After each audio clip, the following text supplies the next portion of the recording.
Welcome to Celtic State of Mind. I'm Paul John Dykes, and once again I'm joined by Jim Simonetti, where we'll be chatting to Tommy Carruthers. Welcome to the show, Tommy. Cheers. It's a real privilege to have you here. We're going to be talking about your life, thank you. Your martial arts career, and where that goes from here as well. This is a state of mind, and I think, Jim, it's safe to say when we talk about a state of mind, martial arts is something that you need a specific state of mind to participate in. Absolutely. A state of mind comes into, I would say, literally every sport and obviously every walk of life. But since we're talking about a state of mind, Bruce Lee had a great saying that defeat is only a state of mind. And we've been, over the years, coaching with the kids. We've actually installed that particular statement into the youth and the kids that's played through Jimmy Johnson Academy for the last 10 years. So with them having that quote from Bruce Lee, and they're told where it actually comes from, that it came from the great man, that it's actually helped them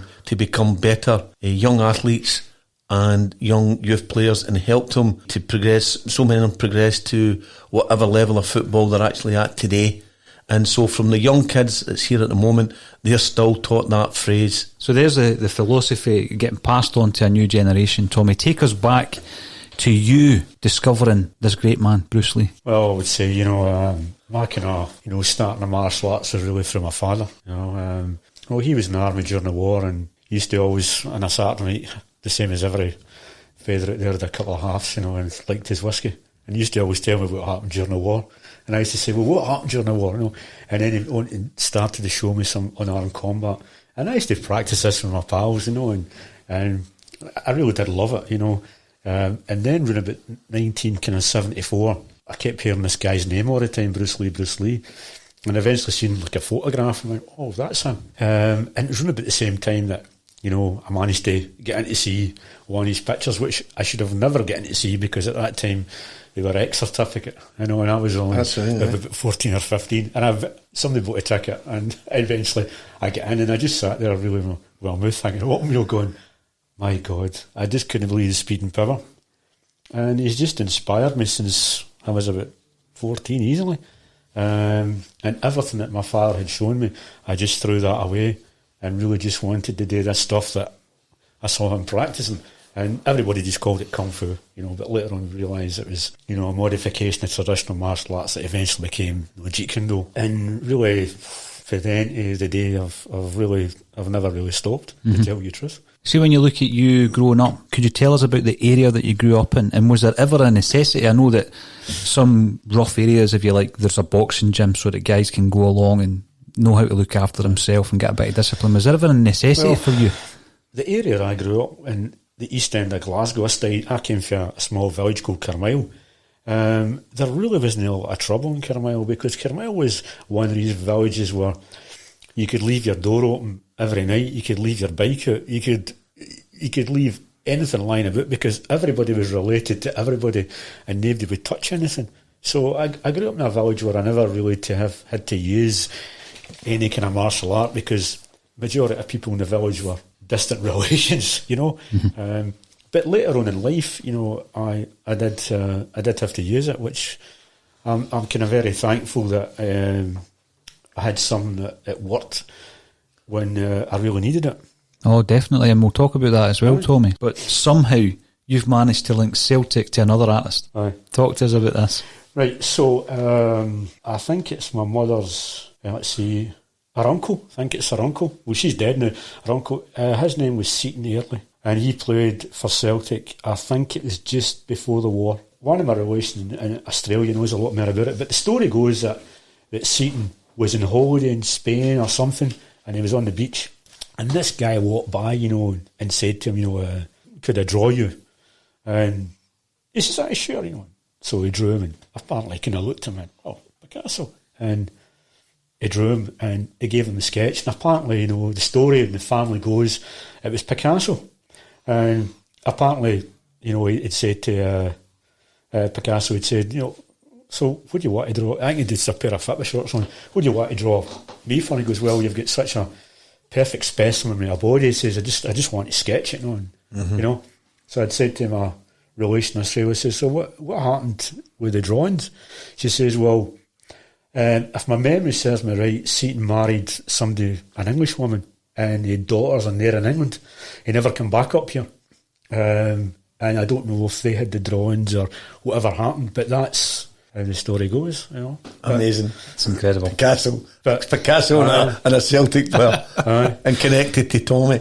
You know, I love think that. that's brilliant. I remember Mother said, she used to say, or Seaton used to say to me, I think it was on a Sunday, going up and get the newspapers, I want to see what they've been writing about me, you know, if I scored a goal or this or that, you know. Aye. She'd run away up and get the newspapers for me. You'd be sitting, you know, reading, you know, about how Celtic done that day, and if there's any mention of him, you know. Paul, what a name as well, Seaton. I know. Seaton early. Name the Celtic player that Picasso drew. There you go. Brilliant. Right? That question's going to come up again and again and Aye. again. You go and you see this great man on the big screen, and I know, Jim, to bring you in, you had a similar experience with Bruce Lee. How did you, before my time, so he died in 73, am I right? 73. And obviously growing up, he's been an omnipresence, the films, the legacy of Bruce Lee. How did you get your introduction to him? How I got my introduction was that I was actually saving up. We did various jobs, working the milk, selling papers, selling rhubarb, selling fruit, whatever, back in the day, plus to help my mammy gear a couple of bob. And through the family influence and whatever, the music side, I liked Elvis. So I would read about Elvis, and it says the reason I was saving up, I had this ambition, I wanted to go to Memphis, and it wasn't 40, 50 years later anyway that I managed to go. And while I was reading about the various things about Elvis, a guy called Ed Parker, who was Elvis' instructor, along with a guy called Mike Stone, so I was reading about them. So I actually come away from Elvis, start reading about these guys, and then I talk about this guy Bruce Lee at that particular time, who had actually he'd passed away. And I was intrigued with this guy who was in a television programme as a sidekick to a private detective, and I always wondered, how did we see this in the television? Because we only had BBC One and BBC Two and STV, I think, at the time. You were lucky to have BBC Two, and we all watched the High Chaparral. That was the nearest American thing, Tommy. I remember it. You remember the High Chaparral? And I'm going, High Chaparral's good, but I want to watch the Green Hornet. Where did I get seen the Green Hornet? Anyway, and then I got in, like Tommy. It was actually Denison, Tommy. I went in. Do you remember the Parade Cinema? Aye. It was a Parade Cinema.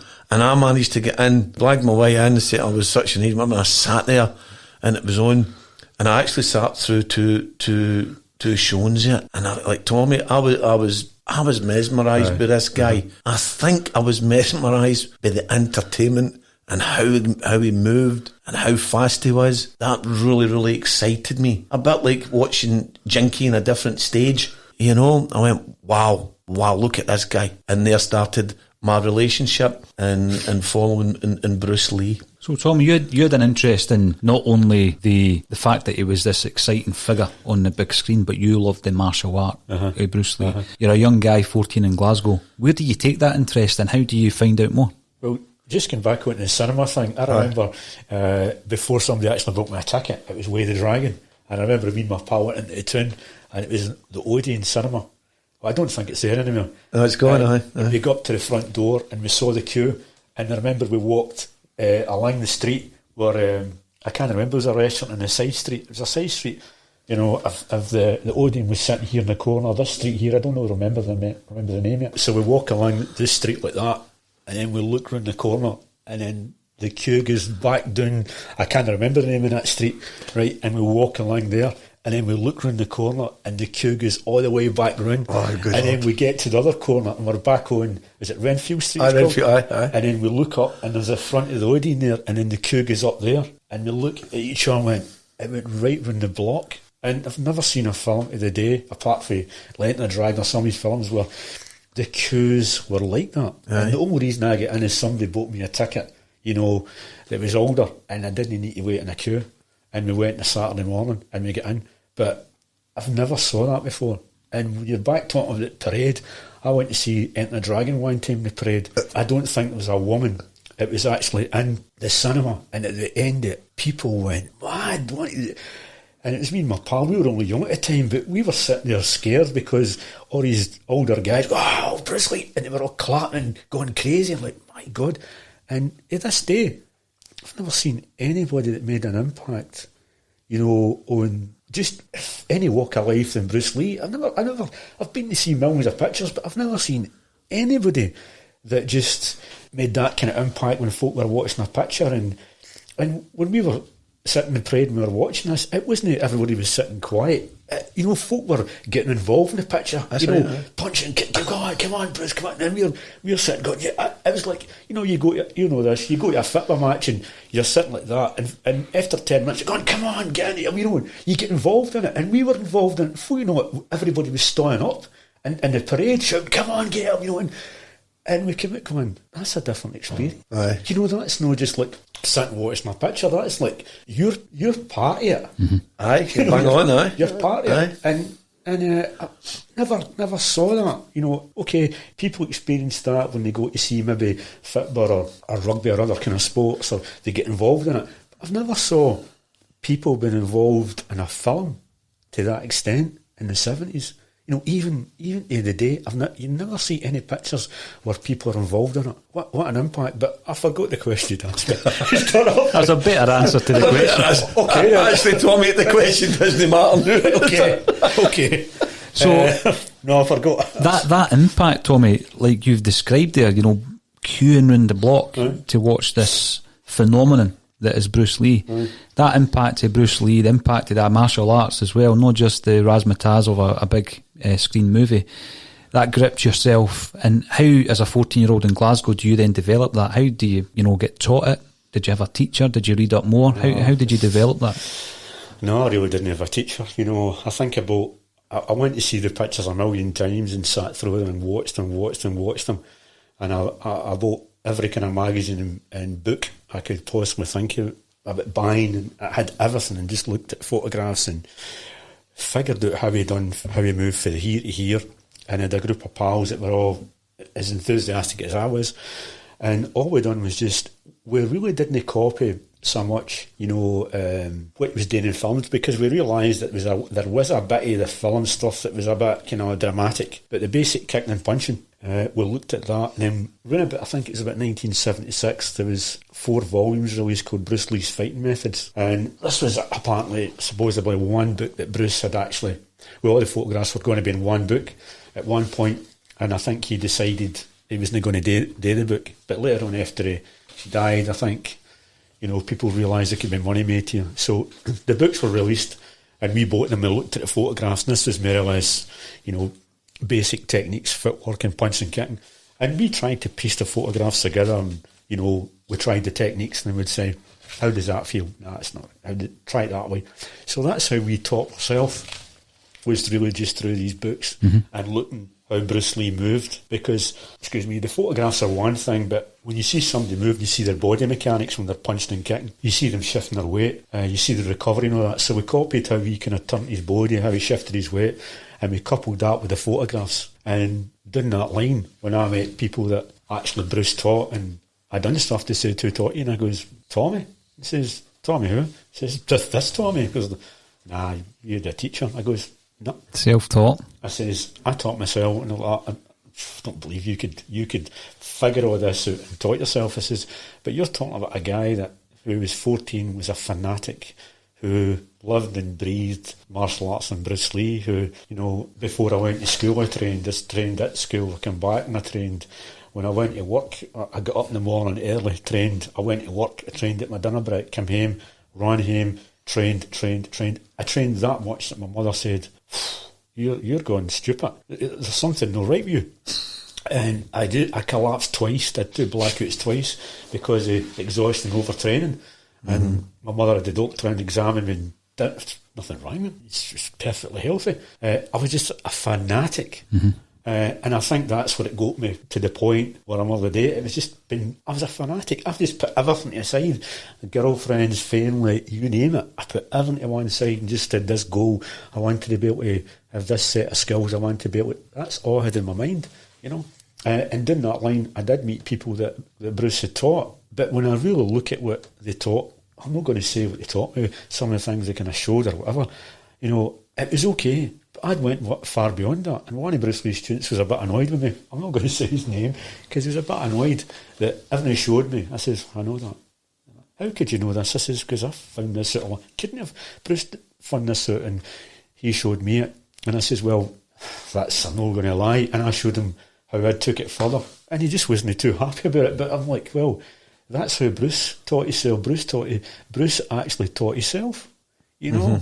Mm-hmm. A lot of people say, I taught Bruce. No, maybe they showed Bruce something and he took an idea or whatever, but really he was really self-taught, you know, because who knows anybody better than yourself? You know, and he knew his own body, he knew where he wanted to go, he had the vision where he wanted to go, and how could he, you know, get somebody to teach him how to get to that point or that goal he was wanting? He had the vision himself, and there's only one person that could get Bruce Lee there was Bruce Lee. That, you know, discipline and that dedication that you had, Tommy, to reach your goal. Could you tell us a wee bit more about the makeup of Bruce Lee and his state of mind and the discipline and the philosophy that he had? A lot of people that, you know, that I knew who trained with Bruce, especially, you know, his first student, Jesse Glover, he says, well, you know, he says, you're white, he says, Bruce is Chinese, he goes, but you've got very, very similar characters, and one of the things that the two have got is an addictive personality. He says, you look Bruce Lee, he says, because Bruce is an addictive personality. He says, in anything that he get into, he would just be really good at. He said, and you're the same. If you get something that you're interested in, you'll be addicted to it, and you'll just go crazy for it. And I think anybody who becomes any good at it, you'll probably find they've got an addictive personality, you know. But again, that can go the other way, because an addictive personality can ruin a lot of things. It can ruin a lot of lives. And if you're an addictive personality and drugs is concerned, you could be addictive and just go to hardcore drugs and everything because you're an addictive personality. But I think I had a lot of similarities, even though he was Chinese, you know, and been really addictive. That's how he got to where he, you know, I'm not going to say that's where he got to where he was, because he was still moving forward. But without that addictive personality, he could have never went anywhere close to where he got to before he died. You're talking about where he was still developing. Is there such a thing in martial arts? Is there such a thing as reaching that pinnacle or perfection? No, I think you're always... you see it here and you get close to it and it just keeps getting further away. You know, that's the thing. But if you didn't have that, you would just go here and stop. But I think that because you see where you want to go, and when you get close to it, you see you need to fine-tune or you need to work on this, and it gets further away and further away, but you don't realise that, you know, you're surpassing these goals all the time, but you're seeing how you can take this further and further and further. And it's only finished when they nail you down the coffin and you're finished. It's only finished then, you know. And this martial art is really just based on really simple things. But simplicity is really, in all honesty, it's the most difficult thing to achieve. You know, and just to try and do something, you know, simple, and one thing is, I mean, it's like, if I say to you, okay, there's a pencil, draw a straight line. It's the most simple thing. Or draw a circle. It's so difficult to draw an absolute straight line. And you could spend your whole life trying to draw an absolute straight line or an absolute circle. You know, and people do they'll do a big massive painting on the wall and it'll be beautiful and all the rest of it, and you look at it and go, wow, that's amazing, but draw a straight line. You know, and you try to draw a circle, you go like, no. You know, I mean, you could draw millions of them and still wouldn't. And every time you look at it, you go. So try to achieve simplicity is that is the pinnacle. Everything. It's even the pinnacle of any kind of sport. If you want to get back to football, the pinnacle is simplicity. Even in football, to be so simple that you can just move enough. You're not using a lot of energy. You know, you're so efficient when you move. You make the other person tire out. And you could imagine if you were on a football park and you didn't even have to run, that you could take the ball and you could, wherever you go, wherever somebody passed the ball to you, but you could take the ball and walk with the ball and nobody could take it off you. And then when you get close to the goal line, or close to, I don't know much about football, but you get close to the goal, right? And you could either send the goalkeeper one way with just a slight twist to your body, like a fake or a feint or a dummy attack, whatever you want to call it, or something that makes him go one way and then you go the other way, or you just read his intention that he's getting set to go in one way and you just tip the ball and get across the line and you casually turn away and walk away. There's no football player that I know that could do that. But if, how could you say, if that was the JKD approach to football, that's the way I'd look at it. The pinnacle JKD football player would be a guy that get never tired because he didn't need to get tired. He never ran because he didn't need to run, and everybody else ran round about him and get so tired, and he scored all the goals and no goalkeeper could stop him. Who's your JKD footballer? Jimmy. I like it. Tommy, you got me thinking there. I don't know a lot about football. No. I've never seen anybody. Let's take the halfway line, and I don't know much about it, but I've never seen anybody that could walk at a walking pace with a ball, and everybody that ran towards him, he just went like that, and they went the wrong way, the next guy, and he got up to close to the goal and he went like that. And the ball wasn't even hard, it wasn't even fast, he just hurt it like that, and it rolled across it, and the goalkeeper's going this way, and he just turned around and walked back. Now imagine if there was such a person, that would be like the Bruce Lee equivalent. If that guy existed, or that guy could be trained, he would be like the Bruce Lee equivalent, to football. I'm thinking Pirlo in the modern day. That man who never broke a sweat waltzed around the football park because he knew how to do it. Tommy's actually opened my mind there with a few things in what he's saying, because you think about it, the drop of the shoulder, and he's away the wrong way, and the man on the wall here, Jimmy, was a master at that. So Jimmy would have possibly have been, or could have been, a fantastic martial artist. So I suppose in a way as well, the football is regarded as part of a martial art where you can take somebody on and beat them without being tackled or without fighting. He's away. Well, there's an opponent at the end of the day. There's an opponent, Tommy. So that's quite interesting. Maybe people in the football world can learn a lot from people in the martial arts world. 100%. I would definitely think that. But I don't think that they've crossed that line, that they can maybe if guys in the football world looked and went, okay, I can look outside football, maybe somebody in the martial arts can see something that I don't see. You bring a guy in who's a martial artist and he looks at players training, he looks at players playing, and then he starts taking out, because the JKD approach to everything, as that Bruce always talked about, is like, this is a piece of clay and I'm the sculptor, I'm cutting away. Well, that's the way somebody who, I'm not going to say in martial arts because that's a general thing, but in JKD that's the kind of whole philosophy, is to take a normal person, that's a piece of clay, and my job is to try and cut it away and expose that person that's inside. I'm trying to bring him out, and I'm looking at his strengths and weaknesses and I'm fine-tuning them. So really, I don't always look at it. When people say, okay, you're Sifu, you're master, I'm not a Sifu. I don't think master, as Bruce used to say, is just an illusionary world. I'm really just like a guy that's I always think, because I'm really interested in art and building things, and I always think that I'm just like a sculptor. I'm an artist really, because somebody comes to me, I want to learn this and I want to learn that, show me. And all I'm really doing is I'm sculpting them. They're just living art. It's not like that's a piece of art, my heart's a piece. It's like, no, what I'm doing is I'm sculpting bits of art that move. That's all I'd really do.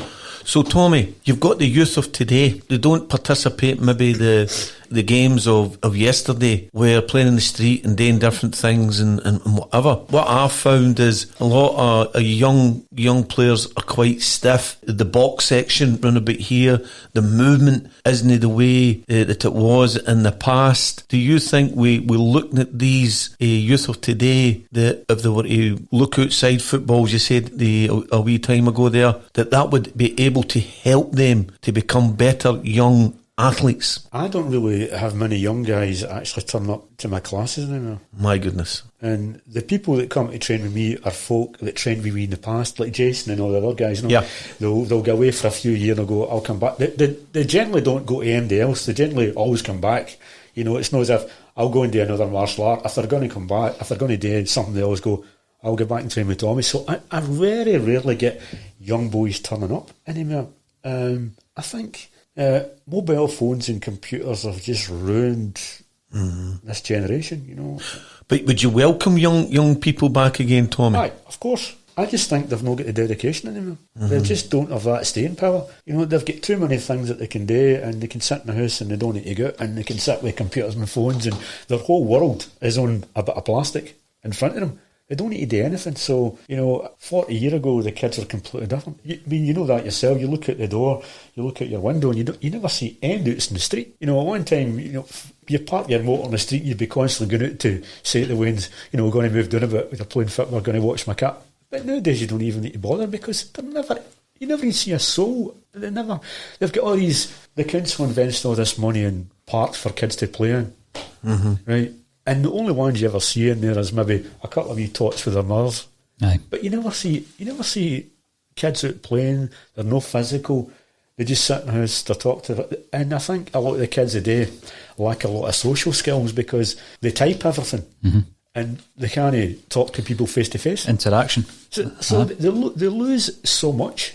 But see, if they go to play football, they mix with their pals. If they join a team, they're interacting with different people. If they join a boxing club, a judo club, a karate, or even if they came to train with me, at least they're mixing with different people. They're learning social skills.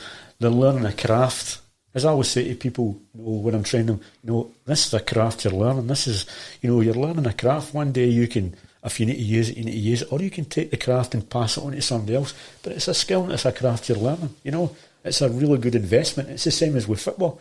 You go and you participate in a team, you become a member, you know, and down that line you might become a coach, you might pass your experience. So it's a craft you're learning. But their craft is on computers and their craft is on mobile phones. And as good as these two things are, I think they've done a lot of damage, you know, to kids. See, when Tommy's talking about it being an art form, you know, when we talk about football sometimes as an art form, and then you look at the dedication required for you to be a self-taught martial artist, it's like Jimi Hendrix teaching himself how to play the guitar. So there's so many correlations between the arts, you know. When did it get to the point, Tommy, where you actually had to put this into practice as a self-defence mechanism? Did that happen? I think when I worked but just when you're talking about Jimi Hendrix, I want to kind of talk about that. But I mean, I remember somebody said to me one time that Hendrix woke up in his bed, he put a guitar on, he got his bed, he had a guitar, he was wearing a guitar, he put the coffee on, he was wearing a guitar, he put the TV on, wearing a guitar, you know, went to the toilet with the guitar, you know, he was married to the guitar. I was married to the martial art guys, like this guy, he is married to his game, you know. You've got to be, it's got to be stuck to you, it's got to be an extension of you. It's got to be you. It's like I can't go like that, okay, this is Tommy, this is Jeet Kune Do. No, this is Jeet Kune Do. Yeah. Or this is football, this is me, this is, you know, it's like that, it's like yin and yang. Yin and yang, aye. That's what it's got to be. It can't be like, that's yin and that's yang, it's got to be like that. You know, if you want to be away up there, it's got to be, you've got to have that relationship, that's got to be you. It's not like a separate. That's okay if you want to be a hobby. If it's a hobby, there's a hobby. I do it a few days a week, that's a hobby. But if I want that to be a lot more serious than a hobby and take it to these heights, that's got to be part of me. That's great advice, Tommy, to whether it be young players who are just starting the game, young players who are already in the game, young players that's starting on the professional step of the ladder, and of course professional football players that are currently playing in the game. Aye. It's always got to be that part, though. It's one. It can't be, all right, we've made it now, we've got all these big motors and that, we can do it.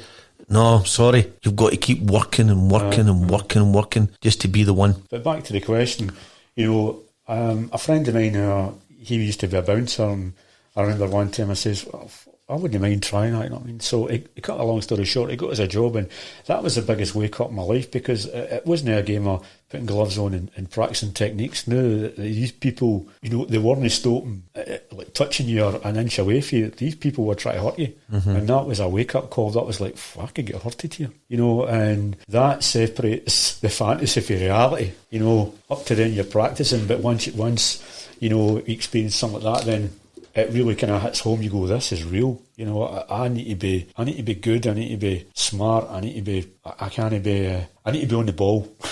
Football term. I need to be on the ball. I can't be dreaming. And I did learn a lot from it. It certainly. And back to when we were talking about weapons and knives. you know, that people don't show you knives. They're going to stab you, you don't see the knife.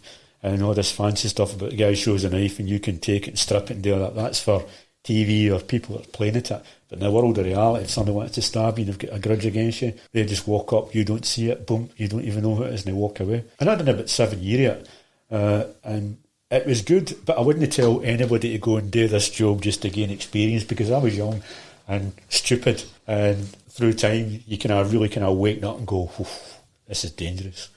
You know, for the amount of money that people are paying a year to protect other people and property and all the rest of it, this isn't worth the money, and this is a highly dangerous job where people don't think twice, you know, about hurting you. They don't care, you know, and you've got to be really switched on, and you know yourself, you know, that at 4 in the morning you're not always switched on. You're getting to that point, you're kind of like that, you know, and that's when it always happens, isn't it? You know, the same old thing, it always happens when you're tired and you're like, you know, and you've got to be like that. You've got to come away really fast.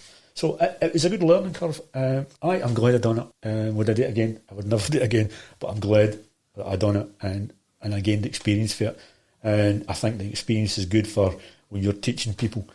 That bit you can't beat, you know, the hands-on experience, that you're going to make sure that the people you're teaching are not going to make the same mistakes that you made, you know.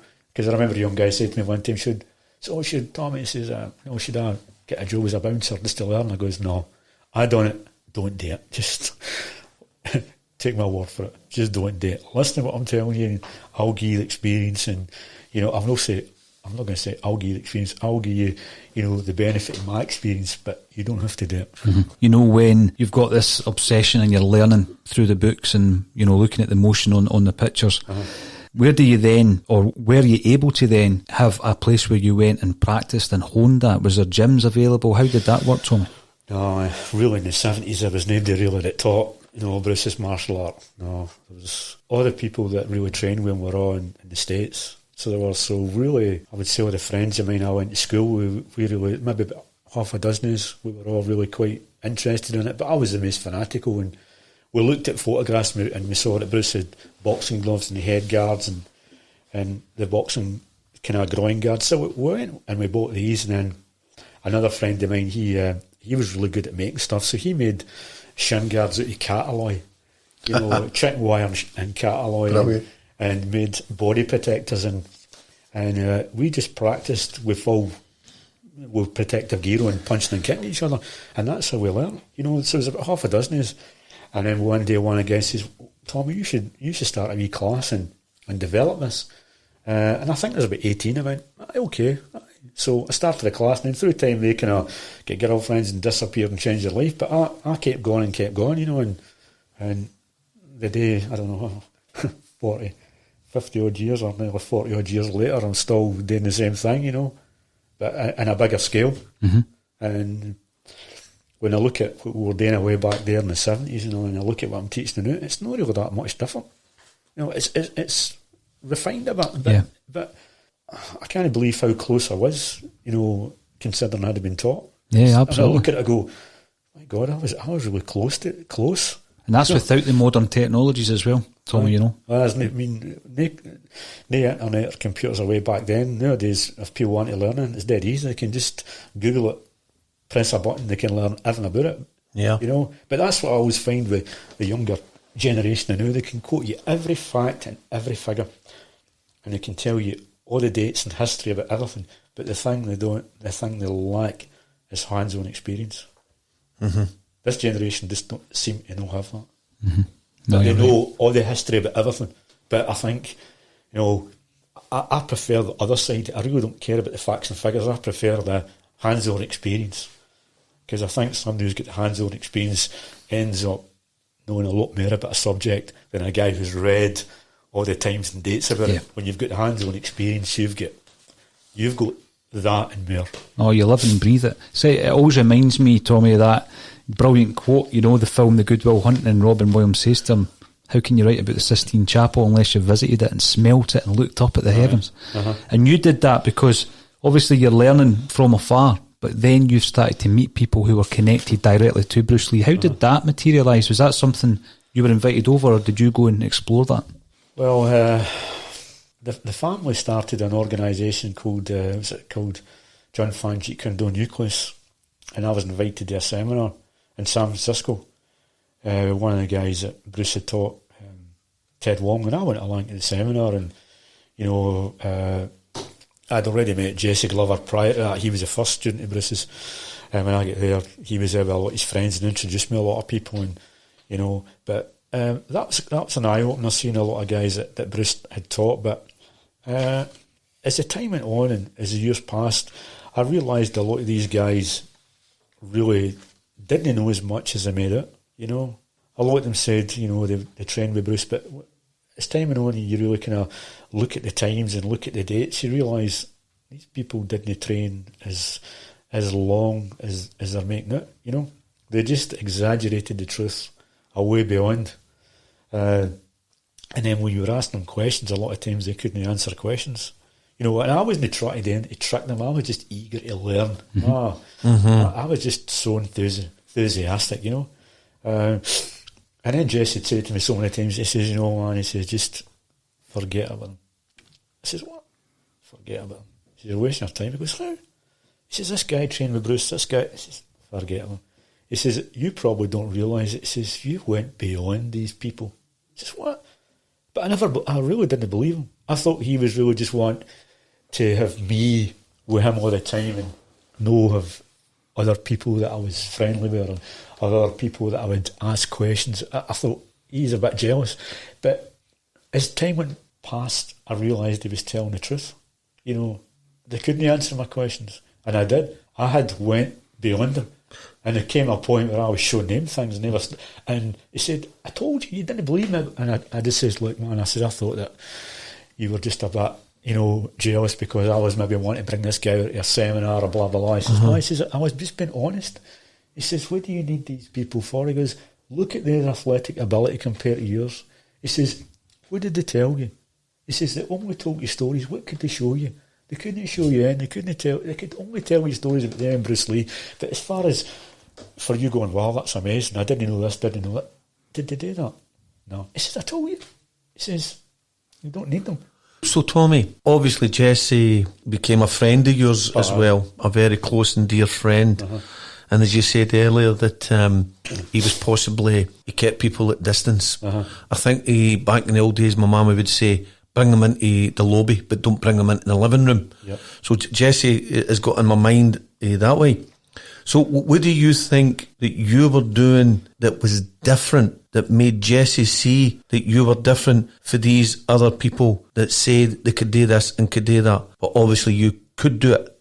I think it was the honesty, because, he did say, and again back to the thing that, I'm a white guy, Bruce Lee's half white, half Chinese, that I reminded him of Bruce Lee so much because of personality-wise and ability, and I'm roughly about the same height as Bruce Lee, 5'7". He says you've got the same kind of, you've got the same genetics as he's got. That's how you can do the same things, But I think really he liked my honesty, to tell you the truth. And I remember the first time I met him, I brought him to Glasgow, and we were in the hotel room, and he brought this guy across to assist him.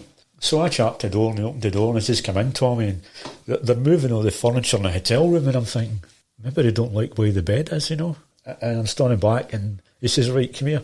So he says, right, the other guy's name was Wolfgang. He says, right, Wolfgang will do sticking hands with you, and he'll show you. So we're doing sticking hands, and he's saying, right, do this, do that. He's showing me how to position my hands and blah, blah, blah, right?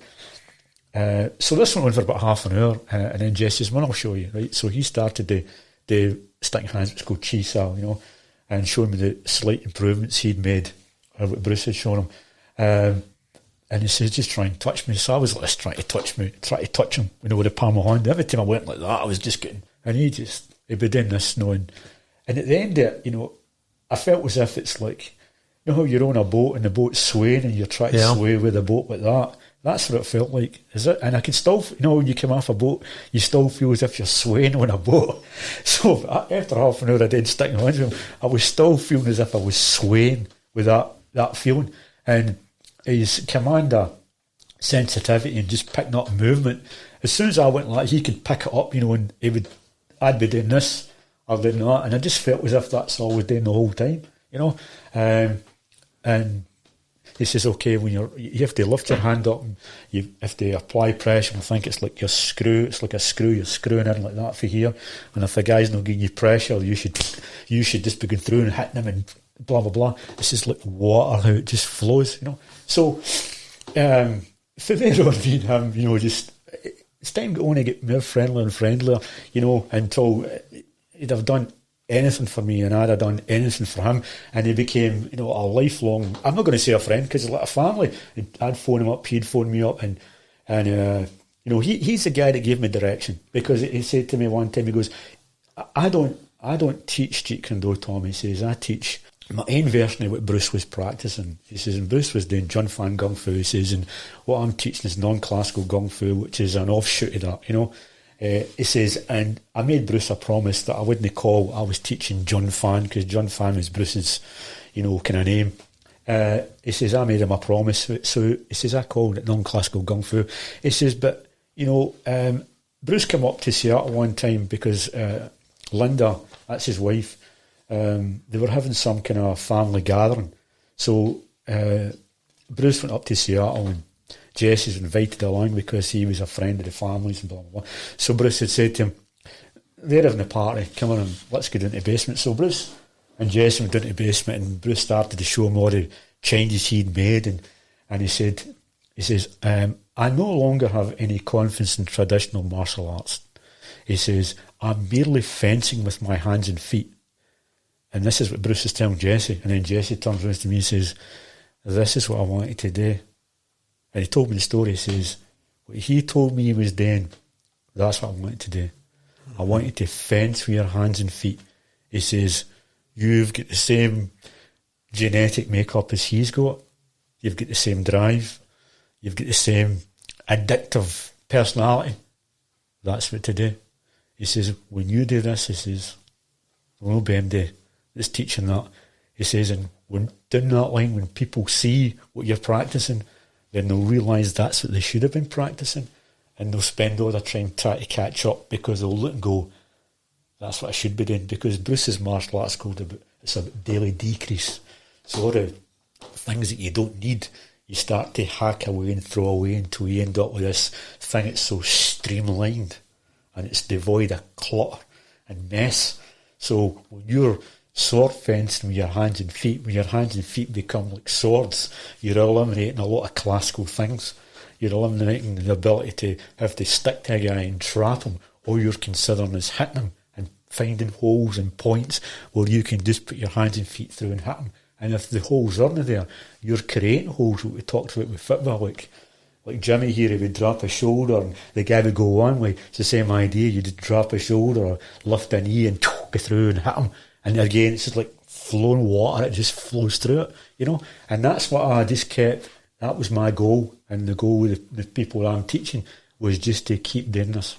So subconsciously and consciously, you are kind of keeping a promise to Jesse and maybe spiritually to Bruce Lee, that the way that you're going about your teaching is really what Bruce wanted, carried on to Jesse, carried on to yourself, so you're putting that message out continuously to this day? I think I'm just more or less following a very, very similar path. You know, when I look at other people that practice Bruce's martial art, they seem to have been like stuck here.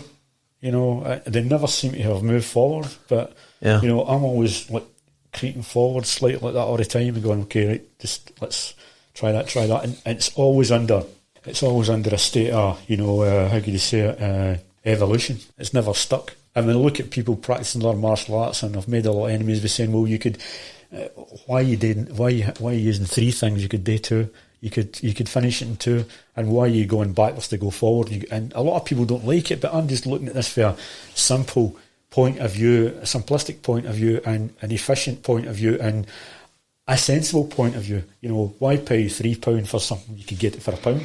Common sense, isn't it? Why hit the guy 3 times and you could hit him once and finish it if you need to?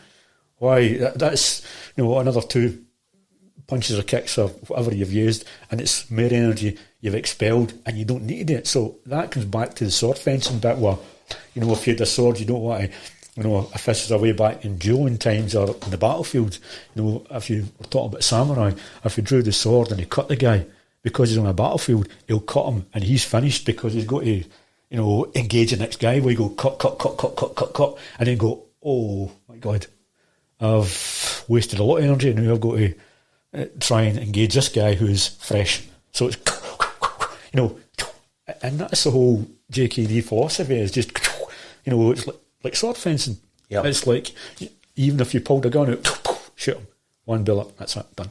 You know, because, you know, you might have to shoot another guy. If this is a battlefield, you can't get to a full clip of a magazine on one guy and go, oops, by the time you change the clip, the other guy's engaged. So, you know, so that's the kind of JKD approach, is like, that's how it's very, very, how you say, you know, Bruce's martial art is very much like sword fencing, and it's like, that's it. But to be able to accomplish these simple moves, you just go like that, it takes more training than people would ever imagine. But if you want to have something that nobody else has got, or you want to, you know, end up being like something that there's nobody like you, that's what you've got to really endure, is a lot of training and dedication. And one day that when you show people what you're capable of doing, they go, oh my God, how did you get there? No, that's not, and it's the same in football. There's not many people when you look at it, you go, that stand out above everybody. You go, my God, that is it. You know, and I think the only way you can get there, and the same as Bruce Lee, is to have that addictive personality where you see the goal, and you're just going towards the goal, and you're shedding everything off, and eventually you're getting closer and closer. But as you're getting closer towards it, you'd be an amazing football player, martial artist, or athlete that when people look at you, go, wow, you're amazing. But you would never see that. You know, you never see this. You never see how other people see you. You just think, I mean, I was so critical of myself that when I went to teach seminars, I would never even demonstrate a technique because I thought I was terrible. Because I was that highly critical. I went, that's rubbish. I need to be better at this. I need to be better. And I was so critical. And it actually made me go back the way, because I never thought I was good enough, because I hadn't reached where I was wanting to get to. And I thought, no. And I've conducted seminars where no even lift my hand. I went to the other end of the world and just stood, explained things and got people to do things. And, you know, I never even done anything because I was so annoyed with myself that I should have been a lot better. But when I done things, people used to go, oh, that's fast, that's amazing. But I could never see that. So it went in reverse for me, you know. And you're always striving, as we were talking about before, to take that next step. Aye. So it might be amazing for an observer, but to you, I think it's like I think it's like that guy Robin Williams. How inside he was so unhappy and so depressed, but outside he looked so happy. You know, and he was never happy with himself. And people went, "Wow, you're so funny." And once he shut that door and went home at night, he was probably so depressed and I'm terrible, I'm rubbish, and you know, I'm old crap. And the same thing. But when other people are listening, you're watching, they're careless, they're laughing, they're amazed at, wow, that looks great. You know, and you're like, rubbish, that's crap. You know. It's interesting how so many geniuses have that trait, though. You know, and they have been so disciplined to get their craft to that stage, yet they're still, when they go home, maybe not feeling as worthy, but they're hero worshipped. I was in a bad mood with myself all the time. I was really so angry at myself. I was an angry person all the time because I thought I was rubbish. I was hopeless at it. You know, and I'd be doing... I mean, my ex-partner used to say, she used to train me, and she used to hold these focus mitts, and I said to her one time, I says, we're going to do 4,000 punches. She goes, like, how am I going to count, Tommy, 4,000 punches? I says, don't you worry about counting. I'll count. You just hold the things. And I done 4,000 punches. And I counted every one of them out. And we used to do that every day. And she goes like, how can you do that? I said, because I'm not good enough. She goes like, what do you mean you're not good enough? I should be a lot better. I go like, get a grip of yourself. Who does 4,000 punches and 2,000 kicks? How can you do 2,000? I can't even count 2,000, Tommy. I says, listen, just you hold the pad and I'll do it.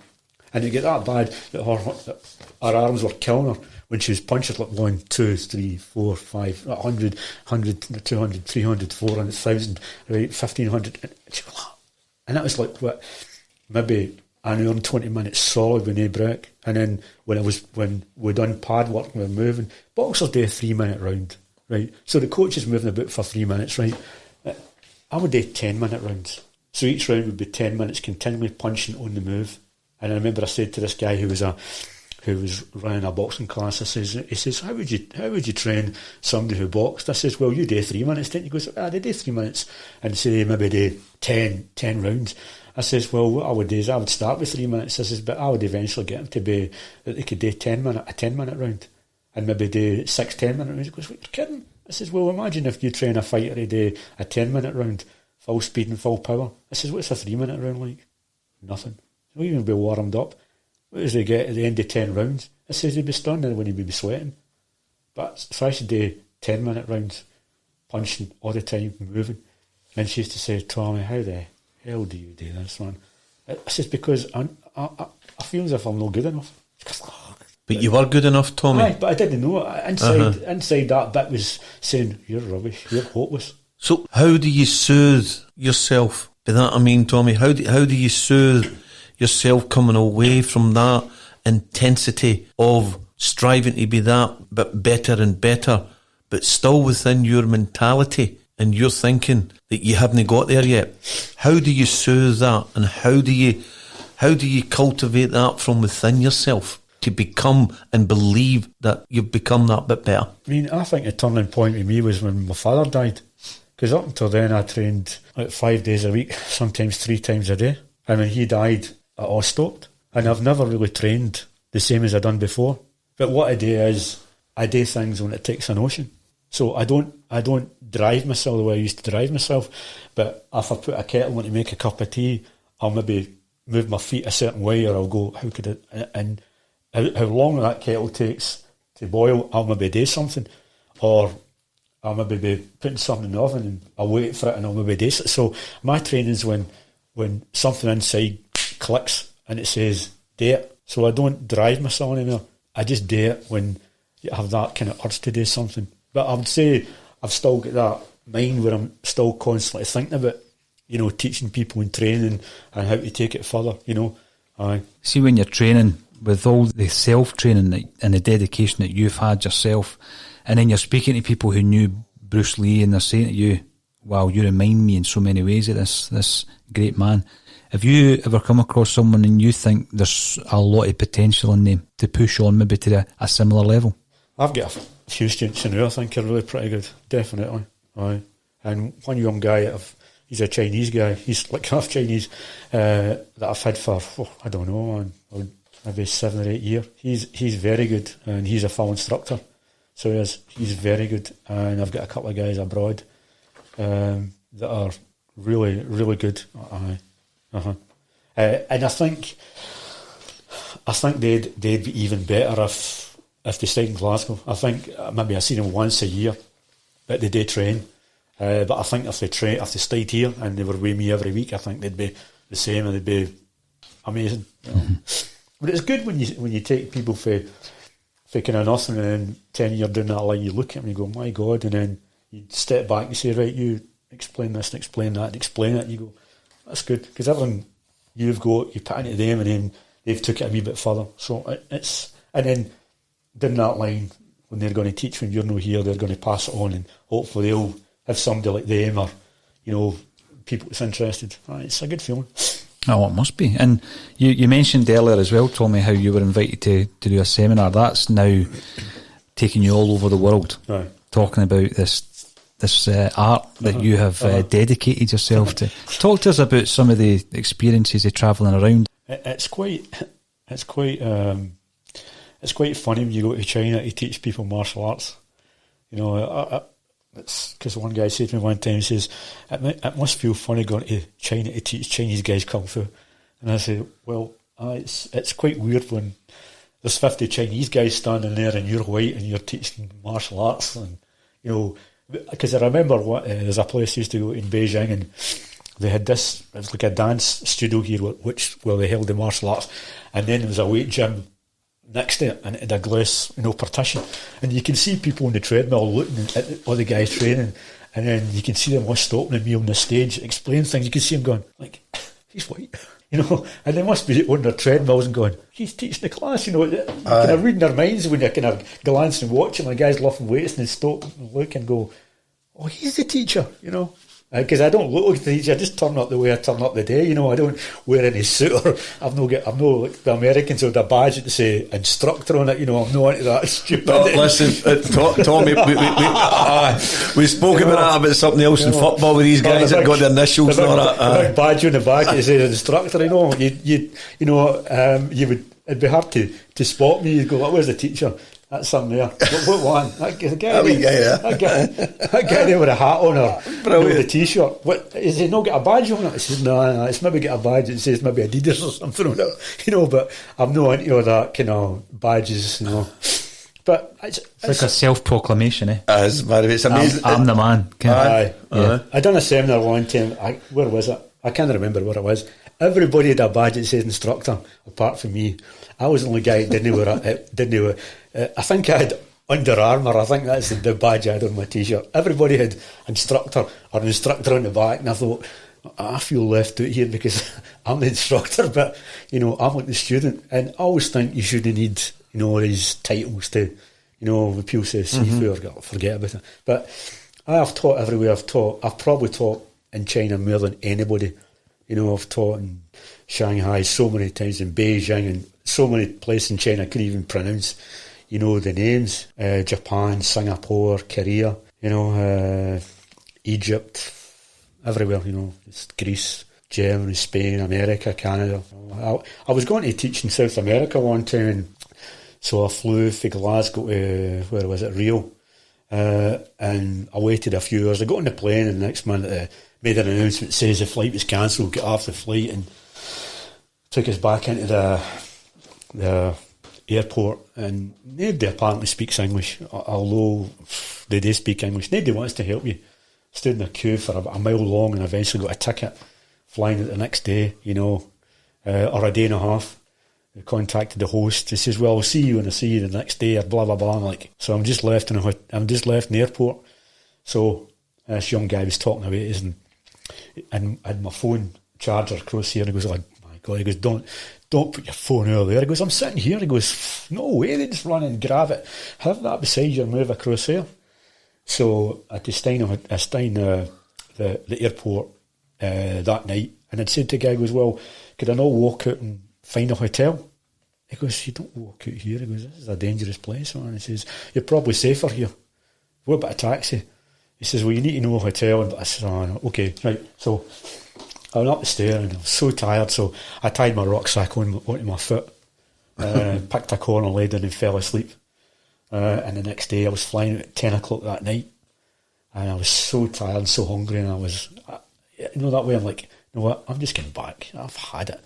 So I went to KLM, and I said to her, I says, well, you know, I've got a ticket here, I'm not due back to 2 days, because I know thing that, cut a long story short, £3,000. I said, I've got to be kidding. I said, I've got a ticket, didn't matter. So I went across to British Airways, told them the story, and the female said to me, well, you know, it's £3,000. I'm like, what? Kayla, that's £3,000.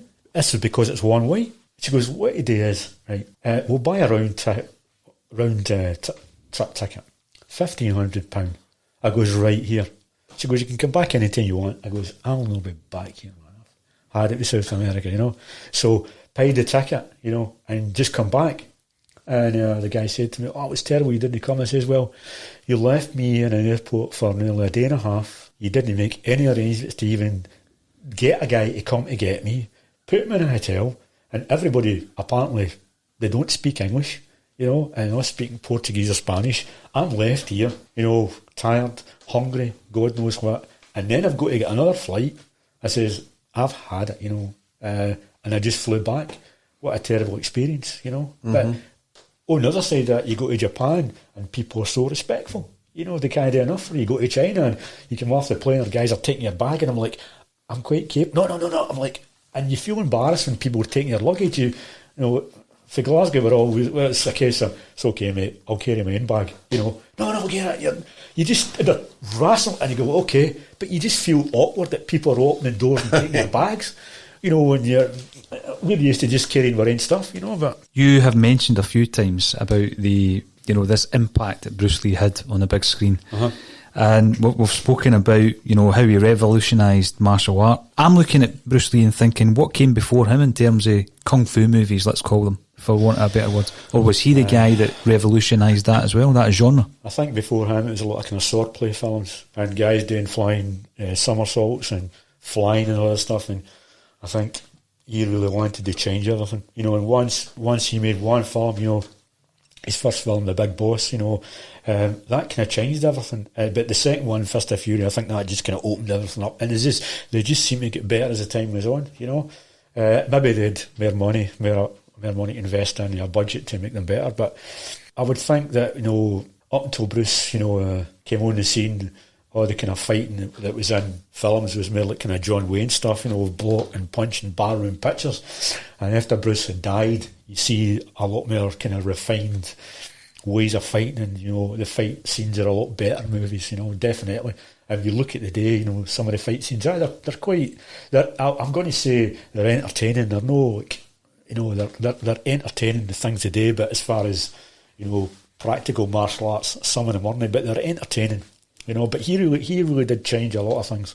Changed everything, I would say, about people's thoughts and hand-to-hand combat, and it definitely changed the whole movie scene. Oh, definitely. Mm-hmm. Without him, I don't think martial arts would still be just basically the same as we've got, you know, just the same.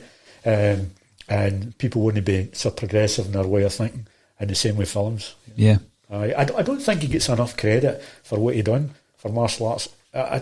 Too many people dismiss him, but without him, all these people dismiss him, I don't think would have been practicing martial arts, because I think he influenced so many people that, and a lot of them just don't want to give him credit. And I think in the movie scene thing as well, I think too many people don't want to give him credit. You know, definitely. It's a shame. Even up to this present day, Quentin Tarantino paid homage to him because he was in the last movie, wasn't it? I don't know if you've seen the scene, and so his influence continues up to the present day. What do you think he would have achieved had he not, you know, passed away so prematurely? His martial art, I think, would have just where he'd have went with that would be just absolute utter simplicity. But I know that one of the things he was really looking into was to increase his longevity as far as his life and the aging process. That was one of the things he was really big on, that he panicked about getting old. Stanley Matthews was like that as well. Aye. Yeah. That's right. He panicked about getting old and not being capable, and I think he looked at, you know, different kinds of maybe drugs, and I think he would be looking at diet and just a lot of things to slow the aging process down, you know, I think, because that was a big thing about him. And movies, I really don't know where he'd have went with that, you know. I think there's probably a point, you know, where he'd have made a lot of kind of good quality pictures and then maybe just kind of backed half of them.